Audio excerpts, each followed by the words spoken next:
સુરતમાં અરાજકતાની હદ વટાવતી ઘટના સામે આવી છે। લીંબાદ વિસ્તારમાં એક યુવકના ઘરની સામે જ 4 લુખ્ખા તત્વોએ તોફાન મચાવ્યું હતું। બાદમાં યુવકને તીક્ષ્ણ હત્યાના ઘા ઝીકી દઈને મોતને ઘાટ ઉતાર્યો હતો। મૃતદેહને પોસ્ટમોર્ટમ માટે મોકલી દઈ પોલીસે ગણતરીના સમયમાં જ 4 આરોપીઓની અટકાયત કરી વધુ તપાસ હાથ ધરી છે। લીંબાદ પોલીસ મથકેથી મળતી વિગતો અનુસાર મૃતક અબ્દુલ કરીમે 4 દિવસ અગાઉ ઘર સામે રમતા બાળકોને ના પાડી હતી, જેની અદાવત રાખીને પપ્પુએ બબાલ કરી હતી। બાદમાં તેના સાથીઓને લઈને આવ્યો હતો।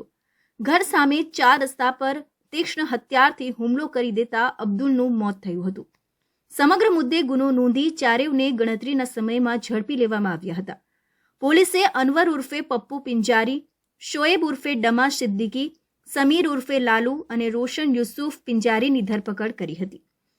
ચારે આરોપી રીઢા ગુનેગાર છે, જેથી જે જગ્યા પર હત્યા કરવામાં આવી હતી તે જગ્યા પર તેઓને જગ્યા પર લઈ જવામાં આવ્યા હતા અને તમામ આરોપીઓનું સરઘસ કાઢવામાં આવ્યું હતું। મૃતકના પિતાએ કહ્યું કે છોકરાઓ રમી રહ્યા હતા એ દરમિયાન પપ્પુ સહિતના 4 યુવકો ઘરમાં ઘૂસી ગયા હતા। દરવાજો બંધ કરી દીધો હતો। બાદમાં ગાળાગાળી કરવા લાગ્યો હતો। ના પાડી તો વધારે અંદર ઘૂસી ગયો હતો। અમારા દીકરા વિશે પૂછતા અમે દુકાને હોવાનું કહ્યું હતું। બાદમાં ત્યાં જઈને તેના પર હુમલો કરી દીધો હતો। પાસણી અને ખભાના ભાગે વાગતા તેનું મોત થયું હતું।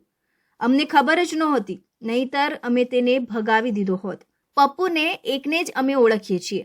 તેણે ચપ્પુ મારીને હુમલો કર્યો અને ત્યાં જ પડી જતા મોત નીપજ્યું હતું। અમારી એક જ માંગ છે કે પપ્પુ સહિતના ચારેયને ફાંસીની સજા થવી જોઈએ।